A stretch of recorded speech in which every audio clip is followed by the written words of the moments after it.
여러분 안녕하십니까? 반갑습니다. 오늘은 민수기 제21장에 있는 말씀을 읽겠습니다.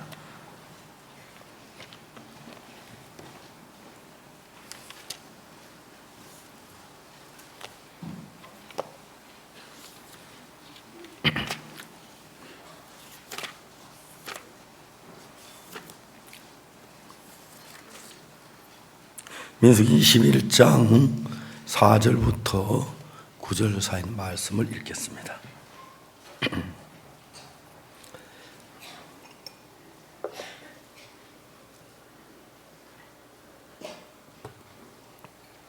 민수기 21장 4절입니다. 백성이 호르산에서 진행하여 홍해 길로 쫓아 에돔 땅을 둘러 행하려 하였다. 길로 인하여 백성의 마음이 상하리라. 백성이 하나님과 모세를 향하여 원망하되 어찌하여 우리를 애굽에서 인도하여 올려서 이 광야에 죽게 하는고 이곳엔 식물도 없고 물도 없도다. 우리 마음이 박한 식물을 싫어하노라 하며 여호와께서 불뱀들을 백성 중에 보내 백성을 물게 하심으로 이스라엘 백성의 죽은 자가 많은지라. 백성이 모세의 길을 가로되 우리가 여호와와 당신을 향하여 원망함으로 범죄하여 싸우니 여호와께 기도하여 이 뱀들을 우리에게 떠나게 하소서.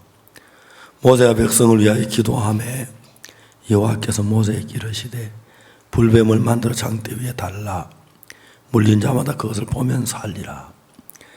모세가 놋뱀을 만들어 장대 위에 다니 뱀에게 물린 자마다 놋뱀을 쳐다본 적 살더라. 거기까지 읽었습니다. 제가 강대상에 마이크하고 친하려고 애를 많이 썼습니다. 마이크가 도대체 누구야? 내가 상대하는 사람 치고 이렇게 거친 목소리로. 그래야 늘 제가 마이크 앞에 설 때마다 마이크가 신경질을 부렸어요. 오늘 방송에서 있는 형제들이 마이크를 이렇게 사탕을 사주면서 달랬습니다. 마이크가 오늘은 정말 저하고 친한 것 같습니다. 그렇지요? 오전마다 막 빽빽거려서 아유 착해. 제가 한번 미국 아틀란타 도시에 갔는데 그 우리 형제 누님이 콜럼버스라는 도시에 산다고 한 2시간 정도 된다 같이 가자고 권해서 콜럼버스라는 데를 생전 처음 갔었습니다. 콜럼버스에는 그 미국 부대들이 있고 미국 군인들하고 결혼한 한국 여자분들이 여러 분 있었어요. 그래서 그 한국 여자들 부인들 사이에 무슨 소문이 났냐면 오늘 오후에 한국 목사님이 아무개 부인 집에 온다더라. 사람들이 말씀을 들으러 모였어요. 근데 이제 그 아무 상관없던 낯선 부인이 있었는데 이 부인이 그 이야기를 듣고 그 집을 찾아간 거예요. 그러니까 그 집에 있던 부인들이 엉뚱한 사람, 당신 누구냐? 나 여기에 그냥 박 목사님 오신다고 말씀 들으러 왔다. 그러니까 박 목사님 아는 사람이냐? 아니다, 모른다, 처음 들었다. 당신은 여기 왜 왔냐? 말씀 들으러 왔다. 주변의 부인들이 낯선 사람이 왔는데 그날 그냥 좀 가서 같이 들어도 되는데 그날은 그렇게 이 부인을 퉁명스럽게 대하고 좀 화를 나게 했다고 하더라고요. 부인이 되게 그러네 갈까 하려고 하다가 거기 앉아서 아무 소리 안 하고 그냥 한쪽 구석에 앉아 있었어요. 그리고 막 1시간쯤 지난 데서야 박옥수 목사가 왔더래요. 여기서 제가 말씀을 드렸는데 그 부인이 구원을 받았어요. 이 부인은 대구에 사는 분이었는데 그 당시 대구에 미국 무군 부대에 있는 한 군인하고 둘이 사랑을 해서 결혼했어요. 낳은 아들이 이름이 테리였고요. 그리고 그들이 미국에 이제 들어가서 사는데, 테리 아버지는 마약을 많이 했어요. 그래서 군에서 제대하고 거의 마약을 했고, 테리 어머니는 아주 어렵게 그 콜럼버스에 살고 있었어요. 거기서 이제 테리의 동생 타미를 낳았고, 또 이제 아들 하나를 낳아서 세 아들이 있는데, 이 어머니가 구원을 받고 너무 기뻐서 집으로 돌아갔어요. 집으로 가서 자기 아들 테리에게 복음을 전하고 타미에게 복음을 전했어요. 제가 그 이야기를 잘 몰랐는데, 테리는 미국에서 아이와이프를 만나서 구원을 받고 우리 선교회 목사로 일을 하고 있는데, 타미는 깡패였었어요. 마약을 하고 싸움을 하고 하는데, 어느 날 패싸움을 했는데 상대편에서 쇠 파이프를 가지고 타미를 때려가지고 타미 허리가 부러졌어요. 그래서 여러 번 치료하고 난 뒤에 낫긴 나아도 이제 싸움을 하거나 운동을 하거나 그럴 형편은 못돼 늘 약한 가운데 있어서 어둡게 살았어요. 어느 날 상대편의 패거리들이 타미에게 얘기했어요. 너 그렇게 나면 우리가 죽일 거야. 패거리가 하는 말이, 나는 너 어머니 직장이 어딘지 알아. 너 어머니가 또 몇 시에 퇴근한 줄 알아. 너 어머니도 죽이고 너도 죽일 거야. 타미가 그 패거리들이 너무 무서워서 어찌할 줄 몰랐는데, 어머니가 간곡하게 너 군유스코에 가라. 군유스코로 해외 가라. 그리고 군유스코에 와서 한국에 와서 살았어요. 한국의 원주에 강릉에 있으면서 봉사일을 했는데 늘 싸움만 하고 있었는데, 남을 봉사하는 일이 그렇게 행복한 거예요. 이제 원주에서 목사님들이 타미가 영어를 잘하니까 링컨 학교에 데려놓고 영어를 가르치라 그랬어요. 타미는 아침 저녁으로 저한테 전화해요. 할아버지 목사님, 할아버지 목사님, 자, 영어 가르치기 싫어요. 복음 전하고 싶어요. 영어 가르치기 싫어요. 복음, 저 여기서 빼내주세요. 원주에서 빼내주세요. 이제 한 번을 듣고 두 번을 듣고 세 번을 들었습니다. 그런데 그냥 자기가 거기서 빠져나가고 싶어 하는 것이 아니라, 이 타미가 복음 전가하는 걸 그렇게 하길 원한다는 걸 알았어요. 원주에 전화를 해가지고 보내려서 선교학교에서 교육을 받고, 부천에 좀 있었는데, 이제 링컨 학교 선생님들은 어쩌든지 영어를 할 줄 알면 영어 가르치려고만 막 하기 때문에 부천에서 가르치려고 하는데 막 타미가 진절머리를 내는 거예요. 그래서 우리가 작년에 타미를 인도에 한 달 동안 여행을 보냈어요. 이제 인도는 영어가 통하는 나라니까 얘는 한국말 아주 잘 못해요. 그래서 한국말이 막 문법도 정확하게 배우지도 못하고 그러니까 말이 앞뒤가 안 맞고 말까 나도 하고 내가 하고 그걸 구분 잘 못해가지고 내가도 늘 그래요. 인도에 영어하는 나라에 가니까 날개가 돋친 거예요. 이 형제는 참 마음이 약한데 복음 하나 그 마음을 막 접고 있어서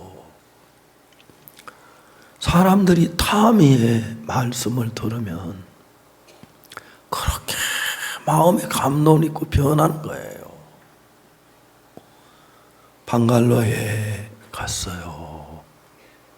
방갈로 가는데 타미야 내가 차 하나 사줄게. 그러니까 너무 좋아하는 거예요.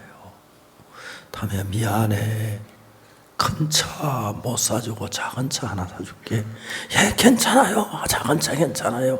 저만 탈 수만 있으면 돼요. 타미 엄마한테 전화를 했어요. 너무 행복해서 타미 엄마 좀 행복하라고. 타미 엄마, 타미 누나 차가 필요한데 차 사주게 돈 좀 보태줘요 그랬어요. 얼마를 주면 되겠느냐요. 제가 100불만 달라 그랬어요. 생활이 굉장히 어려운 걸 알고 있거든요. 또 엄마의 돈을 보태고 싶었어요. 타미 엄마가 진짜 돈이 없고 어려운데 1,500불을 보내왔어요. 제 마음이 막 감격스러운 거예요. 그래서 이제 인도에 1,500불을 가지고 차를 조금 보태서 차를 한 대 사 보냈어요. 그 사라고 돈을 보냈어요. 금년 1월 달에 인도 안에 태국 방콕에서 캠프를 하는데 타미가 왔어요. 제가 이제 첫날 아침에 호텔에서 일어나서 이제 그 행사장에 가면 항상 저는 주강사니까 내 사무실이 있어요. 사무실 딱 가니까 어떤 예쁘장한 까맣잡잡한 아가씨가 있는 거예요. 처음에 내 사무실에 뭐 서비스하는 분인가 했더니 보니까 인도 여자예요. 그래서 저를 반갑게 인사하더니 목사님 저는 인도에서 왔습니다. 목사님을 만나려고. 저는 신앙에 문제가 많습니다. 우리 아버지는 목사님입니다. 아버지하고 저하고 같이 목사님 말씀을 들으러 왔습니다. 그런데 아버지는 다른 일이 생겨서 못 오고 다음에 오기로 하고 저만 왔습니다. 그 아가씨가 그렇게 진지하고 간절하게 말씀을 사모해서 제가 이제 8시 반쯤 제 사무실에 갔고 제가 주는 말씀을 전하는 게 한 11시 반, 11시 20분 그때 말씀을 전하는데 시간이 좋았어요. 그 아가씨에게 복음을 쭉 전했어요. 그날 구원을 받았어요. 인도에 돌아가서 그 아가씨가 자기 아버지에게 복음을 이야기하고 자기 아버님은 한국 여름 캠프 때 와서 구원을 받고 자기 언니, 형부 한 10사람 가까이 그 가족들이 구원을 받았어요.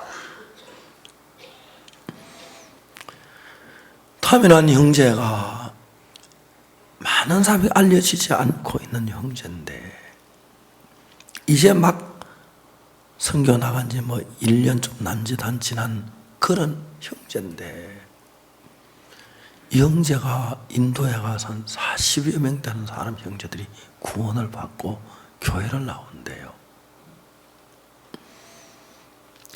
이래 생각해 보면은 타미가 하는 말은 늘 자기는 아버지 주무시면 아버지 마약 있는 거 가져와서 끄집어내가지고 아버지와 둘이 마약 피우고 했다고 그러면서 정말 어릴 때 어둡게 죄 속에 그렇게 살아서 거칠게 살았어요. 하나님의 허리를 부러뜨려서 더 이상 깡패속으로 일하지 못하도록 하고, 근데 뭐 걷는데 별 문제 없는데, 복음을 향해서 그렇게 간절하게 일을 하고, 정말 낯선 나라에 가서 결혼해서 아이들과 함께 우리 한국 자매하고 결혼을 했어요. 인도에 가서 일을 하는데 너무너무 귀한 거예요. 얼마 전에 우리 박병남 목사님 아들이, 진짜 그놈 좋고 착하고 그런 놈인데, 이제 군대 가기 위해서 준비를 하고 있다가 돈이 없으니까 일을 했대요. 밤마다 고깃집에 가서 소고기를 자르는 일을 했대요. 밤새도록 소고기 자르는 일을 하고 새벽에 집에 돌아오는데, 그 뭐 새벽 한 4시쯤 되고 도로가 텅 비었는데, 세상에 어떻게 돼 그 빈 도로에서 차가 달려온 차가 이 학생을 못 봤어요. 치웠어요. 많이 다쳐가지고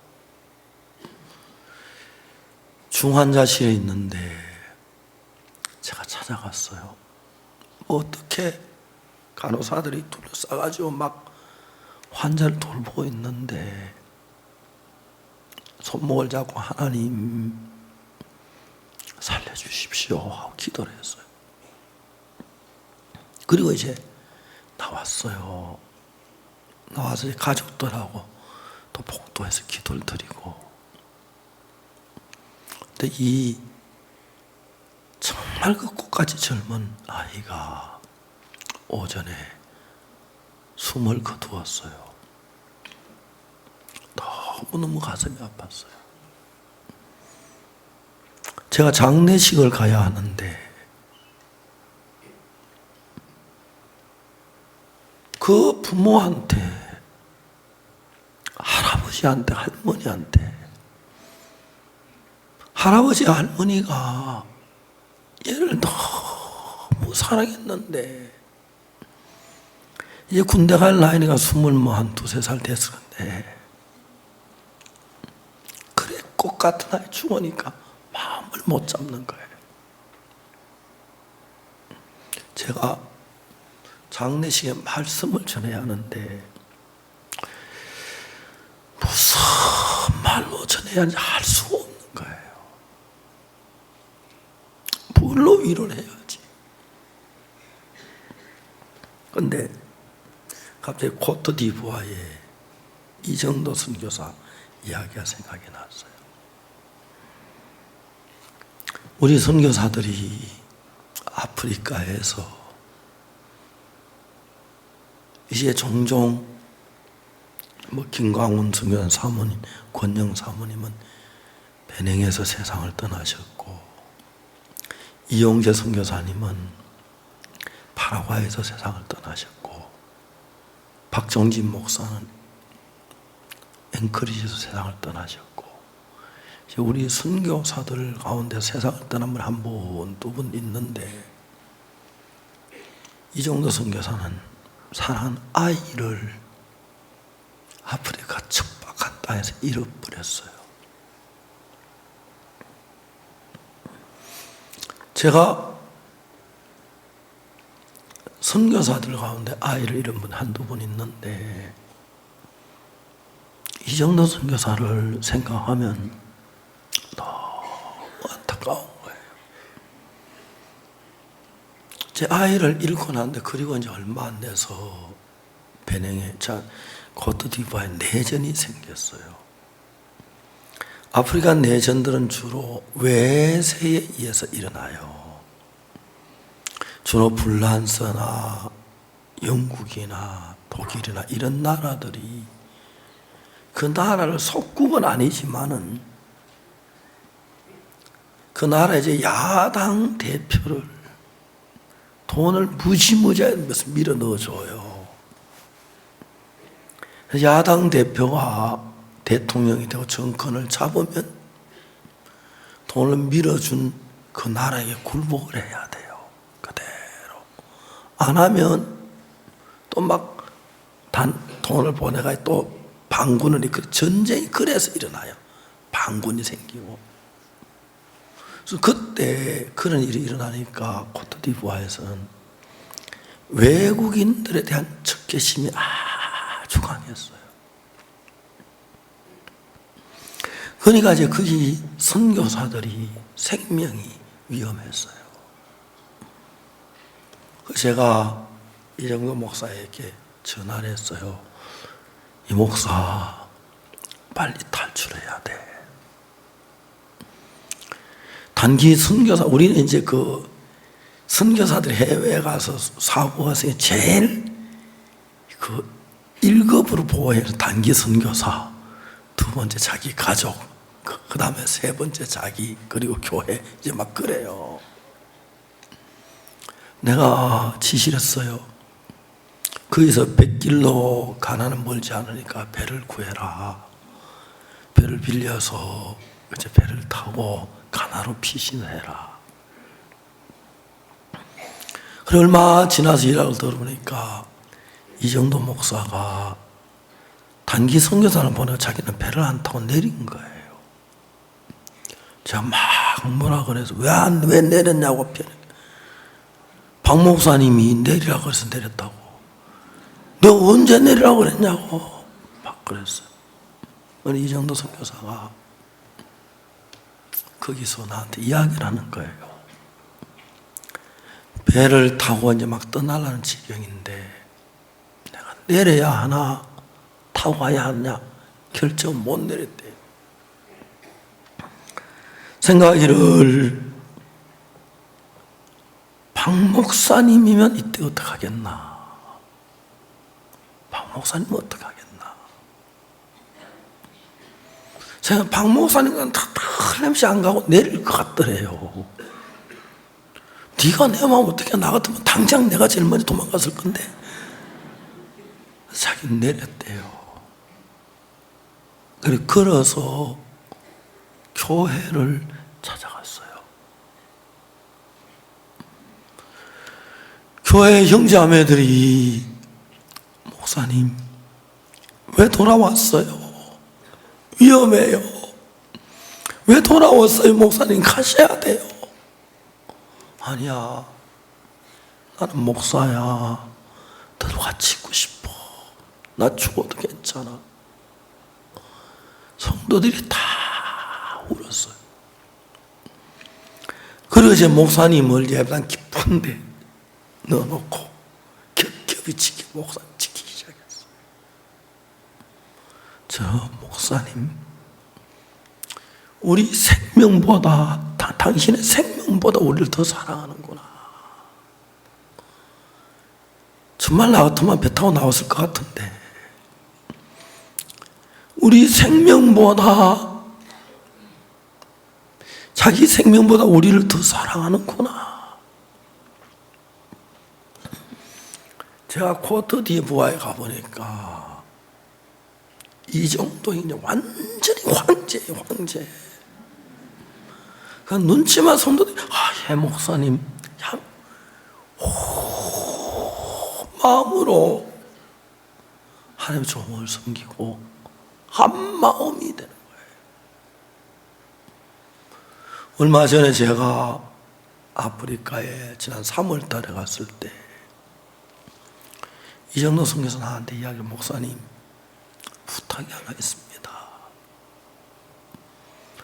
내년에는 꼭 코트디부아 집회 한 번만 해주세요. 여기에 10,000명 모이는 실내 체육관이 있는데 우리 교회 성도가 한 7,000~8,000 명 됩니다. 제가 10,000명 채우겠습니다. 목사님 꼭 내일 와주십시오.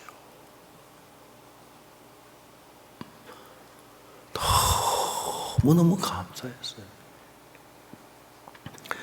푸에르토리코에 우리가 마지막 폐막식한 시장님이 있었어요. 나이가 얼마 제가 한 90쯤은 돼 보여요. 80 훨씬 넘어요.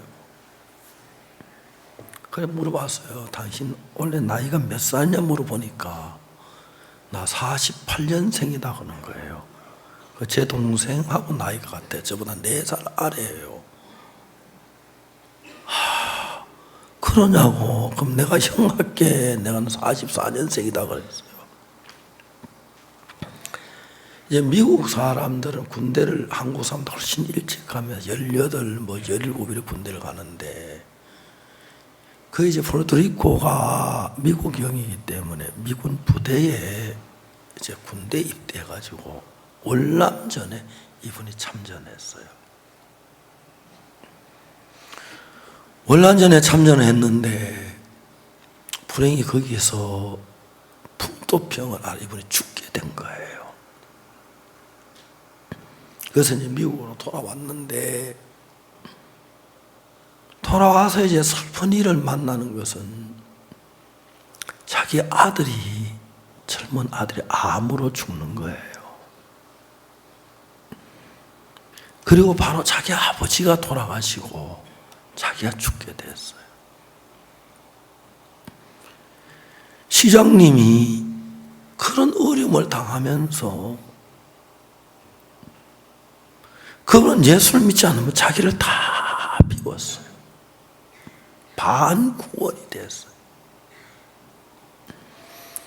이분은 그때 이제 몸을 치료를 받고 난 뒤에 전혀 예수님을 모르는 사람이지만 자기에게 다 벗어버렸어요. 푸에르토리코가 좋은 직장이 없어가지고 많은 사람이 미국으로 갔어요. 그냥 미국으로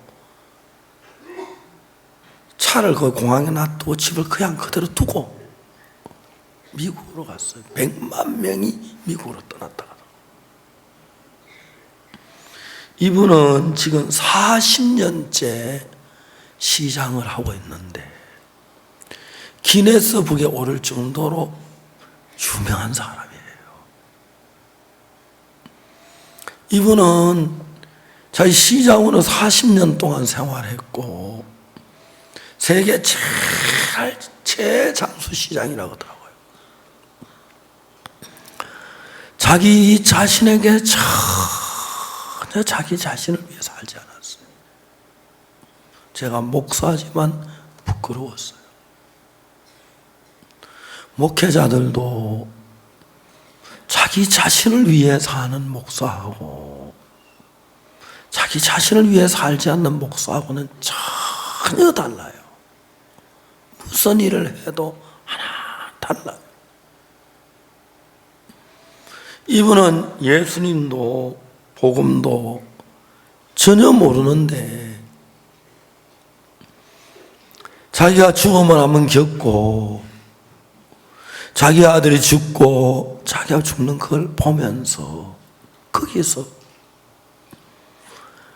인생이란 게 어떤 것인 걸 자기는 배웠어요. 유명한 철학가는 아닌데도. 그러면서 자기 자신을 위하지 아니하고 최연소 시장이 돼서 40년 동안 시장 생활을 해요. 그러니까 40년이니까 28살 때부터 시작을 한 것 같아요. 제가 볼 때 28 시장 생활했는데 다른 많은 시도는 굉장히 어렵고 그런데 이 시는 안 그래요. 미국의 큰 제약회사를 찾아가요. 당신은 우리 섬에 와서 회사를 차려라. 우린 섬은 공기가 좋다. 물도 좋다. 섬이라서 안전하다. 그리고 인건비가 싸다. 선전에 많은 제약회사를 끌어들였어요. 파인애플 농장을 만들어서 미국에 수출도 하고 자기 그 시민들도 먹고 그러면서 그 시장님 한 분으로 말미암아 그 시가 어느 시보다도 막 부강해졌어요. 이 시장님이 다른 시에서 캠프를 하는데 우리가 그쪽 시장한테 간절히 부탁했어요. 폐막식은 우리 시에서 해달라고 애원을 했어요. 폐막식을 거기서 했어요. 경비 그 시에서 다 되고 폐막식을 하는데 이분이 나한테 막 자랑을 하는 거예요. 자기 오스케스트라가 있는데 세계 최고다 하더라고요. 그래서 그러냐고 뭐 오케스트라 만들고 또 발레단도 만들고 이제 여유가 있으니까요. 제가 좀 들으면서 서서히 오케스트라 보니까 최고는 아니더라고요. 그래서 막 이분이 우리 앞에 자랑하는데 오케스트라 딱 제일 먼저 공연을 제일 앞으로 넣었어요. 넣고 나는데 그것도 이제 가수가 나와서 노래를 불렀고요. 그리고 그 다음에 이제 그라시아스가 노래를 했어요. 하여튼 뭐 비교하는 건 좋지 않아. 비교는 안 하겠습니다만은 그라시아스 노래를 부를 때 청중들이 막 소리를 지르고 막 그렇게 감격해 하는 거예요. 그들이 시장님도 그라시아스가 자기 오케스트라보다 훨씬 낫다 하시더라고요.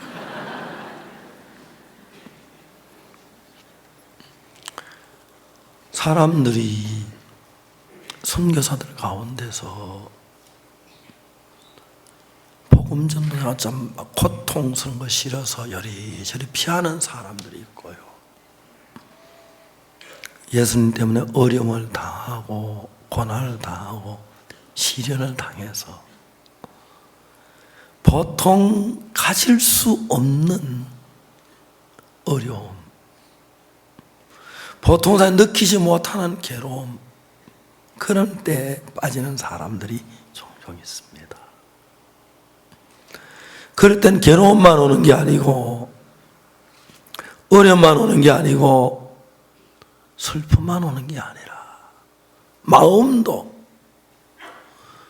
보통 좋고 귀하고 아름다울 때 갖지 못한 마음이 형성이 되는 거예요.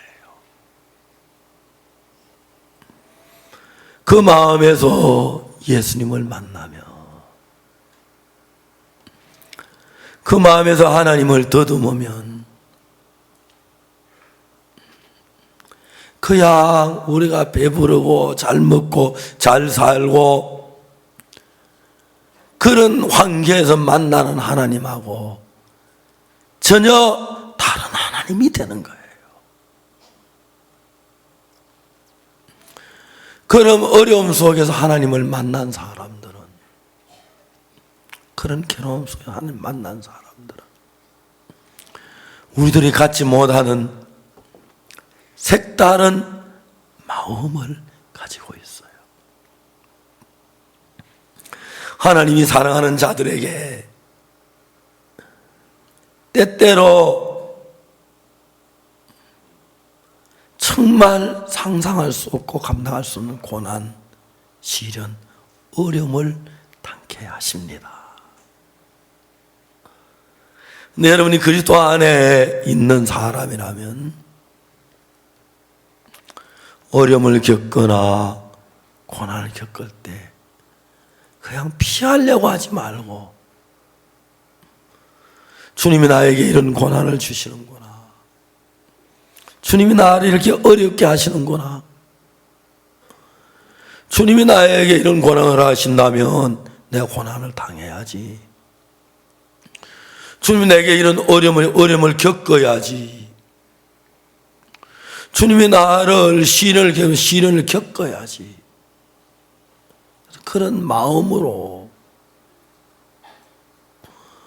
보통 진흙으로 질그릇을 만들어 가지고 그 양 두면 비 맞으면 흙이 흘러내려 그러는데, 진흙으로 질그릇을 만들어서 그 질그릇을 도가니에 넣어서 불을 떼서 불로 연단을 시키며, 진흙으로 만든 그릇이지만은 비를 맞아도 괜찮고 추운데 두어도 괜찮고 물속에 놔둬도 괜찮고 달라지는 것처럼, 사랑하는 하나님께서 사람들의 마음을 연단하는 걸 볼 수가 있습니다. 오늘 우리 민수기 21장을 읽었습니다. 백성들이 애굽의 종로로 가다가 많은 시련을 겪고 어려움을 겪으면서 하나님의 은혜로 애굽에서 나와서 그 복지 가나안 땅을 향해 갑니다. 사람들은 깊이 생각해 임시 눈앞에 닫히는 것 보기 때문에 우리를 애굽에서 건져내신 하나님도 생각지 아니하고, 광야에서 만나를 주신 하나님도 기억지 아니하고, 그 다음에 반석에 나는 물을 주시고 많은 적을 이기고 불기둥과 구름기둥 인도하신 하나님보다도 조그만 문제만 생기면 불평하고 원망하는 것이 인간들입니다.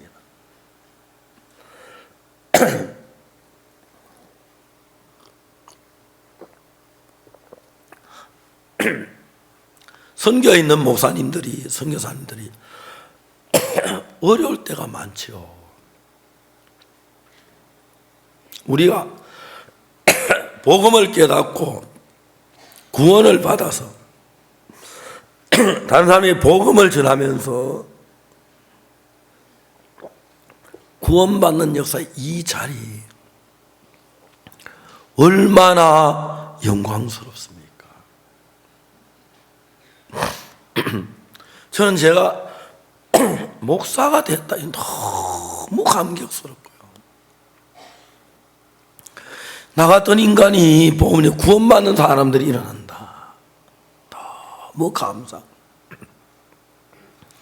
이번에 대만에서 목사님들이 6분 오셨어요. 우리 복음을 들으러 오셨어요. 오늘 오후에 떠나셨는데 그분들이 저에게 와서 그렇게 저한테 감사하는 거예요. 우리 복음을 좀 더 자세히 가르쳐 주세요. 제 사무실에 또 한 1시간 동안 제가 말씀을 전했습니다. 너무너무 행복. 내년에는 꼭 우리 대만을 집회를 해 주십시오. 우리가 준비하겠습니다. 목사님은 꼭 해주십시오. 여러분, 우리가 한국이 참 기독교라는 교회가 늘 변질이 되기 때문에 순서에 나가다 타락하고 다시 요한 웨슬리 이런 사람에 의해서 교회가 다시 복음이 서지면 또 타락하고, 또 마르틴 루터나 이런 일에 복음을 전하는 사람들이 일어날 때마다 교회가 새로워지고, 또 얼마 흘러가다 보면 율법으로 육신으로 흘러가고 그 형식으로 흘러가고 복음이 죽고, 그러다 다시 복음적인 기독교에서 항상 그랬어요. 제가 생각하면 우리나라에 복음이 와서 복음을 전하고 내가 복음을 전하는 목사가 된 너무 감사하고요. 저는 정말 아무것도 아닌 사람인데 내가 복음을 전하는 것, 이것 하나 때문에 하나님 나를 지키시고 도우시고 인도하시는 걸 봐요. 특히 2015년 한 해는 우리나라 과거에 10년, 20년 동안 해야 할 일들을 하나님 우리 선교회를 통해서 이루셨어요. 지난 10월 그 미국의 크리스마스 칸타타 목사님들만 1000여 명이 구원을 받았어요. 공연할 때마다 우리 목사님을 초대했는데 오후 5시부터 7시까지 2시간 동안 목사님 모셔놓고 햄버거 몇 개 갖다 놓고 저녁 대신 드시게 하고 복음을 전했어요. 그분들이 이 복음을 듣고 너무 감격해요. 도미니카 저희들이 집회를 했는데 거기도 목사님들이 200명이 왔어요. 오후 5시부터 7시까지 복음을 전하는데 3일 동안 그 목사님 막 감격이 어떡할 줄 몰라. 레스토에 저희들이 갔는데 거의 가는 그날 오후에 레스토에는 목사님들을 쳤는데 70명 되는 분이 왔어요. 70명 다 하는데 60명 좀 넘고 제가 2시간 동안 그분들에게 이 복음을 전해서 깜짝 놀라요. 그렇지, 진리는 이런 거야. 진리는 이렇게 쉬운 거야. 진리는 명확한 거야. 그분들이 말했어요. 그 이튿날이 주일인데 12개 교회에서 저희들 와서 설교해 달라고 초대를 받았어요. 24개 교회 초대를 받았는데 제가 12개 교회밖에 갈 수 없어요. 사람이 그래 안 돼서. 교회들이 너무 감격해요. 레스토나, 잠비아나, 인도나, 또 다음에 요하네스버그 남아프리카 공화국, 베냉, 스와질랜드, 미국 너무 놀랍게 일하는 거예요. 이제 저는 이번에 전에는 성경 한 대목을 가지고 13시간 동안 설교를 했어요. 노아 방주만 노아 방주. 근데 이걸 좀 더 많은 사람이 알게 하기 위하여 매 시간마다 다른 대목으로 말씀을 전해서 누구든지 이걸 배워가지고 가서 전할 수 있도록 하기 위하여. 그래서 여러분 가능하면 꼭 테이프를 사셔서 들으시고 외우시고 여러분 이렇게 복음을 전해서 여러분 한국에만 머물러 있지 말고 세계가 어떻게 생겼는지 아는 사람 없어도 한 번씩 연락해. 나 놀러 한번 갈게. 그러든지 아들이 가 있든지 딸이 있든지 해외 한번 나가서 서툰 영어 못해도 적어요. 한국말로 Are you born again? 하고 이렇게 적어가지고 그것도 영어로 하지만 한국말 적어도 돼. 그래야죠. 가만히 있어봐.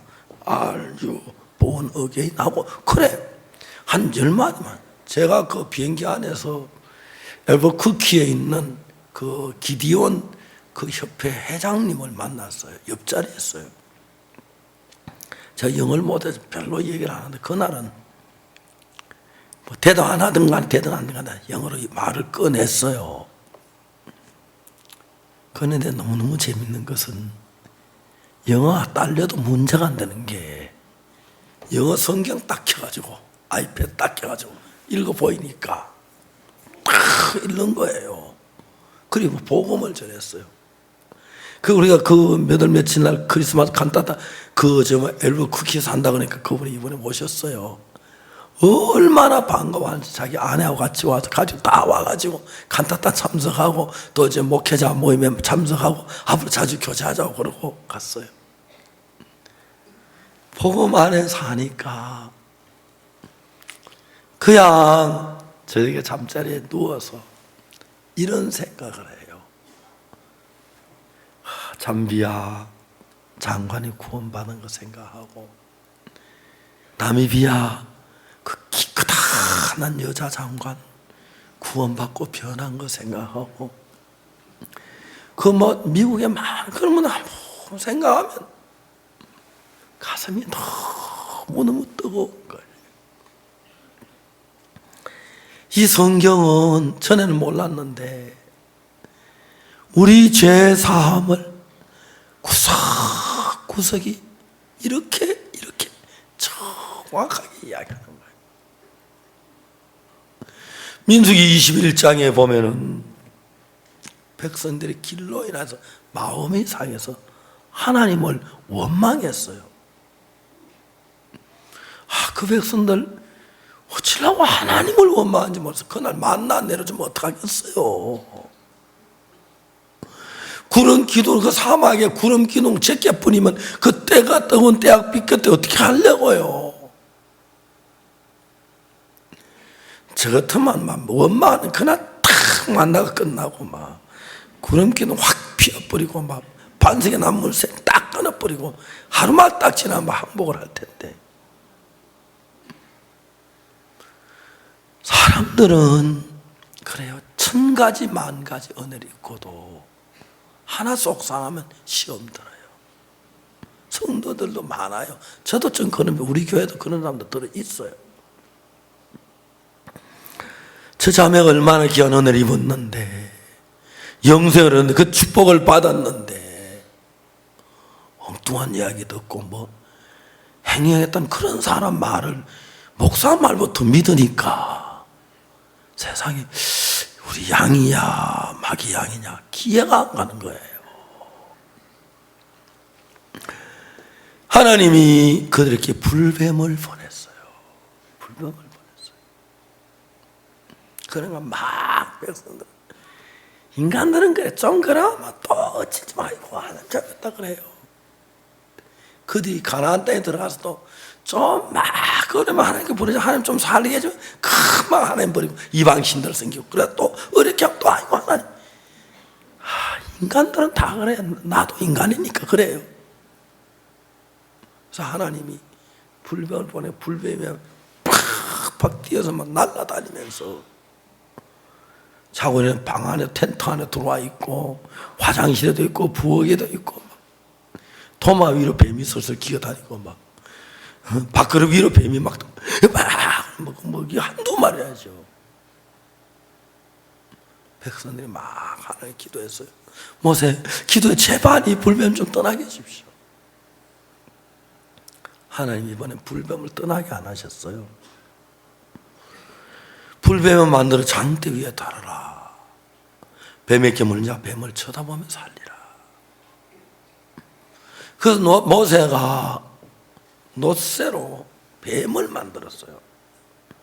대가리 만들고 이빨로 혀버리고 겨버리고 만들고, 그 다음에 꼬리 막 빙빙하면 탁 장대 위에 높이 멀리서 볼 수 있도록 높으면 높을수록 좀 크게 만들었어요.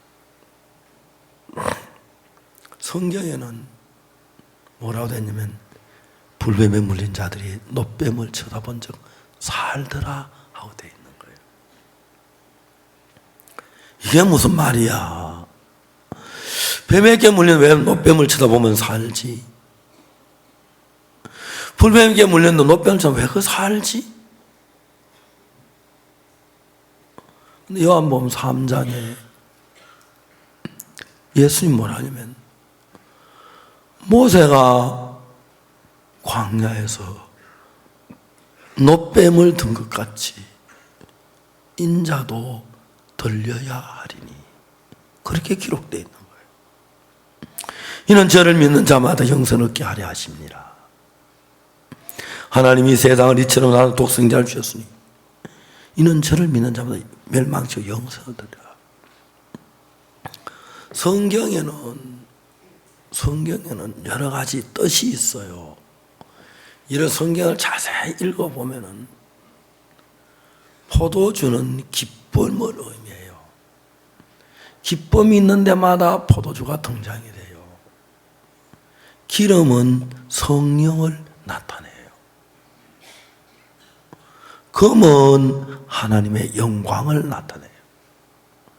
은은 구속의 대가를 나타내요. 그 놋은 심판을 가리켜요. 그 놋뱀을 높이 들었다는 것은 죄로 말미암아 죽음이 왔는데, 놋뱀 자체 죄인데 그 죄가 심판을 받은 죄다.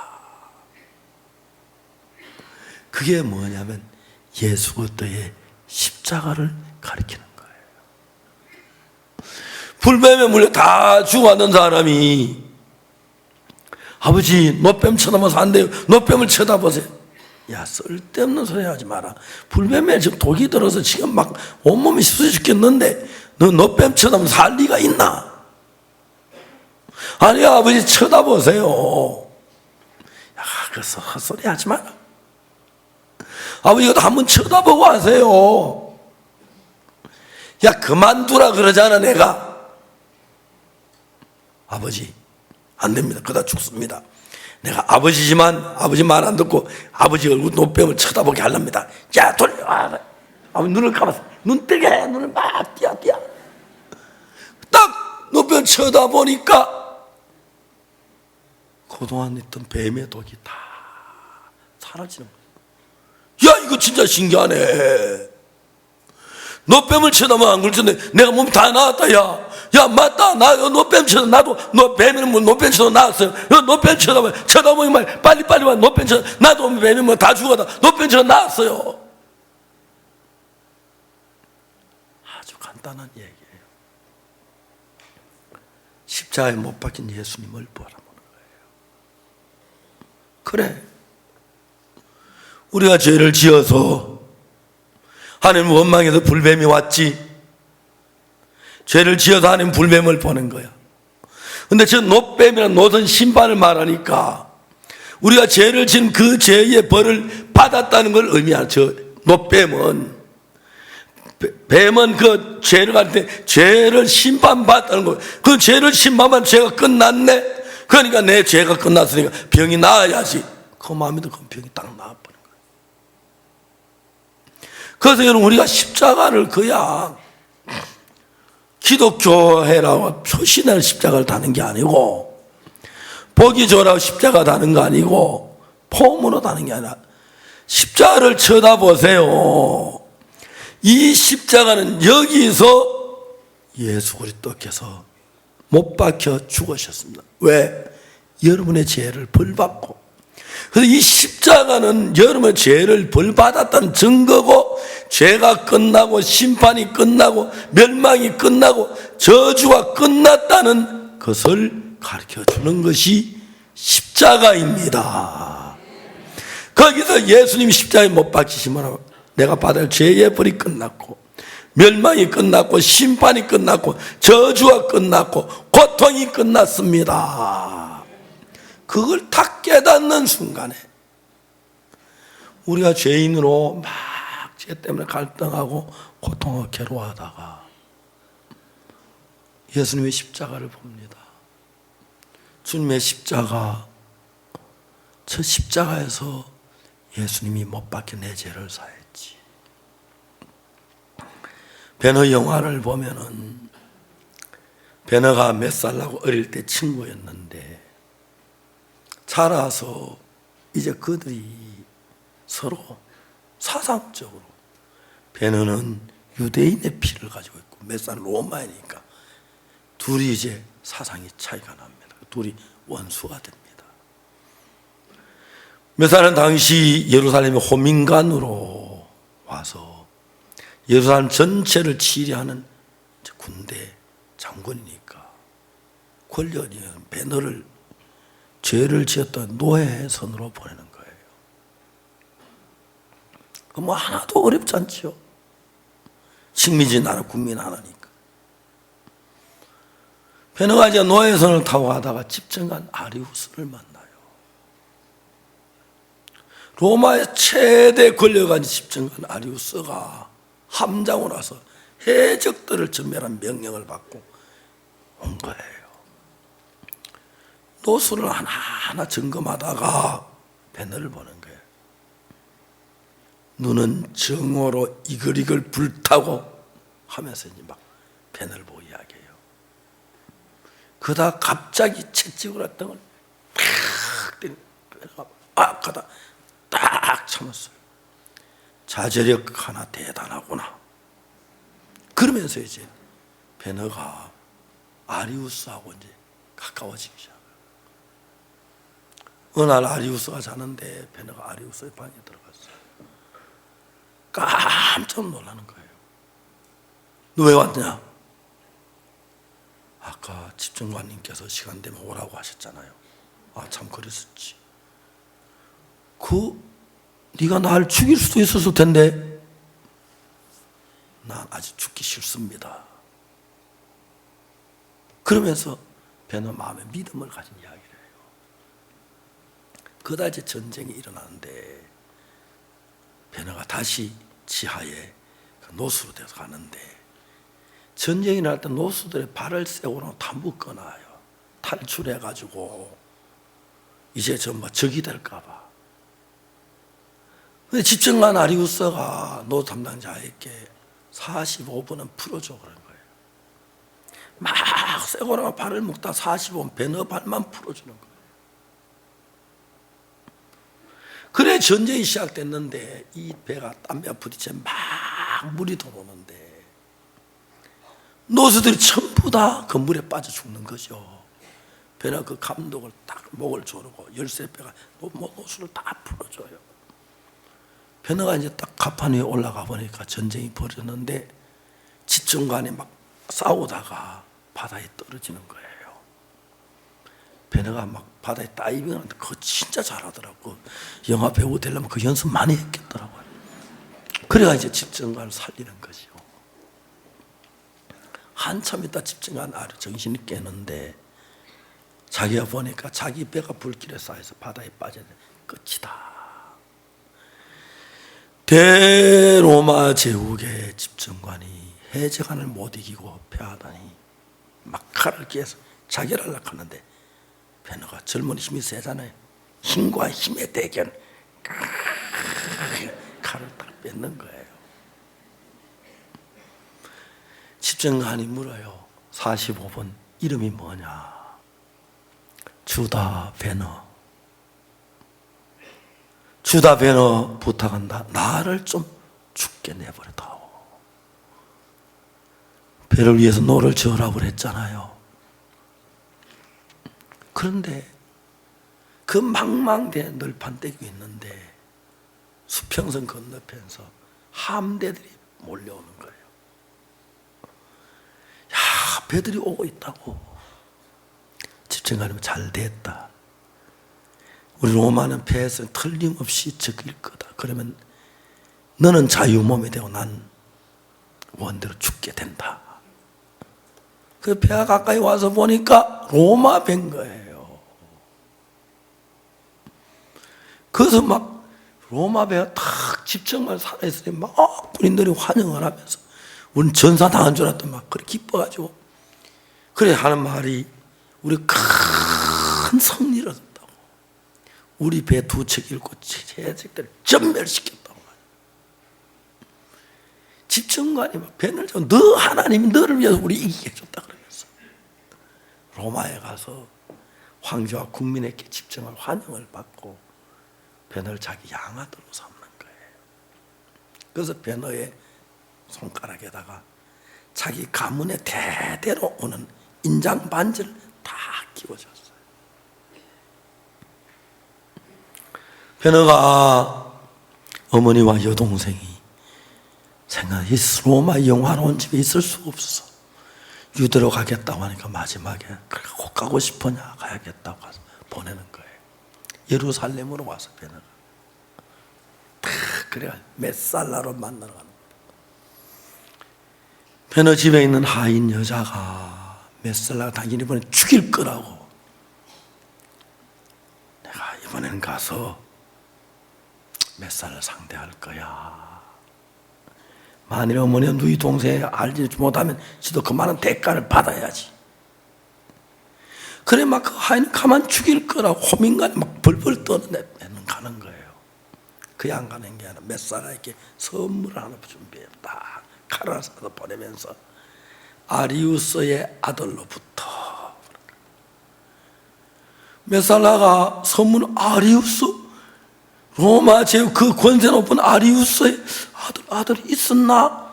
그러니까 옆에 있는 장교 하나가 최근에 양자로 아들 얻었다는 이야기를 들었다. 그런데 베너가 탁 나타나면서 메살라 나다. 그러니까 깜짝 놀라는 거예요. 네가 무슨 요술로 아리우스의 아들이 됐냐? 유대인 노예가. 베너가 웃으면서 요술의 주인공은 너야. 네가 나를 노예선에 보냈잖아. 내가 노예선에서 아리우스를 구했다. 반지의 표시는 알겠지. 그럼 탁 잡더니 반지를 딱 가지고 딱 집에 딱 보이더니 딱 보이더니 이제 그 아리우스가 메살라가 그냥 베너가 아니라 로마 그 제국의 대권세는 아리우스의 아들이니까 쩔매는 거예요. 쩔매는 거예요. 내 어머니와 누이 동생의 소식을 알려다오. 그러면 내가 괴로이 놓쳤던 걸 잊어버리겠다. 그건 총독의 허가를 받아야 돼. 허가를 받아내. 다음에 오겠다. 반지 하나가 이거 없어서 당연히 작아. 가만히 집어넣어 죽여. 그런데 아리우스 아들은 반지가 다 그거 하나가 메살라를 꼼짝 못하게 만들어버렸어요. 여러분, 사단이 자주 너 죄 지었잖아. 너 거짓말했잖아. 너 나쁜 짓 했잖아. 사랑하는 형제 자매 여러분, 사탄이 얼마나 여러분을 조소했습니까? 여러분 죄를 범한가 두고 여러분 마음에 고통을 주고 슬픔을 괴로움을 주면서 여러분 숨을 제대로 못 쉬게 만들고 두렵게 하고 근심하게 하지 않았습니까? 노뱀을 쳐다본 적 살더라. 노뱀이 뭡니까? 우리가 저지른 죄의 심판을 끝낸 것이 노뱀입니다. 그건 예수 그리스도의 십자가를 가리켜 말하는 것입니다. 사랑하는 여러분, 사단이 지금도 여러분이 잘 모르고 있을 때 너 죄 지었잖아. 하나님 너 사랑 안 할 거야. 하나님 너 미워할 거야. 너 거짓말 했잖아. 너 싸움 했잖아. 도둑질 했잖아. 너 악을 행했잖아. 이런 죄를 지었잖아. 하나님 너 사랑 안 하고 버릴 거야. 그때 노뱀을 십자가를 바라봅니다. 사단아 맞아. 죄를 지었어. 저 십자가 앞에서는 죄가 아니야. 저 십자가는 내 모든 죄를 사게. 이 당도 내 죄의 능력은 끝났어. 심판이 끝났어. 죄가 끝났어. 우리 마음이 불뱀에 고통하다가 노뱀을 쳐다보면 다 낫는 것처럼 자주 사탄이 우리 마음의 죄를 가지고 조소하고 막 우리를 괴롭게 하는데 십자가를 바로 그래. 사탄 너 나를 보고 거짓말했다고 했지. 그 거짓말은 이제 저 십자가에도 끝이 났어. 예수님 십자가에 못 박힐 때 내가 도둑질한 죄가 끝나고 거짓말한 죄가 끝나고 무슨 죄가 끝나고 무슨 끝이 난 거야. 확실히 성경은 말해. 그래서 죄의 고통에서 해방을 받는 것입니다. 이제 이 세상 어디에도 하나님 앞에 여러분의 죄를 기록한 기록이 없습니다. 다 십자가의 피로 도말했습니다. 이 세상 어디에도 여러분을 정죄할 자가 없습니다. 십자가의 피가 죄를 눈처럼 희게 씻으셨습니다. 금이 나온같이 없어질 보배로 속죄함 받은 것 아니요. 거룩한 하나님 어린 양 예수의 그 피로 속죄함 얻었네. 이 노래 많이 불렀죠. 옛날에 모르고 불렀죠. 입으로 불렀죠. 이제 여러분 마음으로 부를 수 있죠. 속죄함 속죄함 주 예수 내 죄를 속겠네. 할렐루야 소리를 합하여 함께 찬송하세. 그 피로 속죄함 얻었네. 여러분의 선한 행위도 아니고 여러분 노력도 아니고 수고도 아닙니다. 은혜로 그 피로 속죄함을 받았습니다. 하나님은 예수의 피가 어떻게 우리 죄를 사했는 걸 가르쳐주기 위하여 성경 구석구석 이야기 속에다가 그 이야기를 담아놨습니다. 우리는 그냥 이스라엘 백성들이 하나님께 범죄해서 불뱀에 죽다가 노뱀을 쳐다보며 산다고 생각했는데 그 노뱀은 예수님 십자가를 말합니다. 우선 심판은, 우리 죄의 심판은 이미 십자가에서 받았다. 더 이상 벌받을 심판을 받을 죄가 남아있지 않다. 십자가에서 끝냈다. 그래서 우리 마음이 죄에서 해방을 받고 참 자유를 얻고 은혜를 입는 것입니다.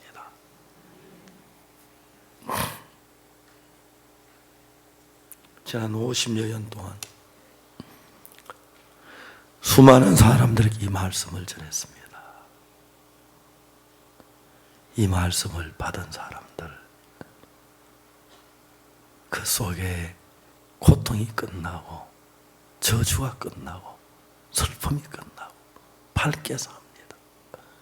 또 사탄에게 쏘아서 그래서 내가 죄를 지었는데 그럴 때다가 다시 십자가를 보는 순간 저기서 내 죄의 심판이 끝났어. 기뻐하고 즐거워하는 그런 삶을 우리에게 주셨습니다. 여러분 감사하지요? 이게 값없이 은혜로 주신 것입니다. 이제 여러분 이 복음을 땅끝까지 전하시고 이 복음을 기뻐하고 즐거워하는 여러분들이 되시기를 바라겠습니다. 기도하겠습니다.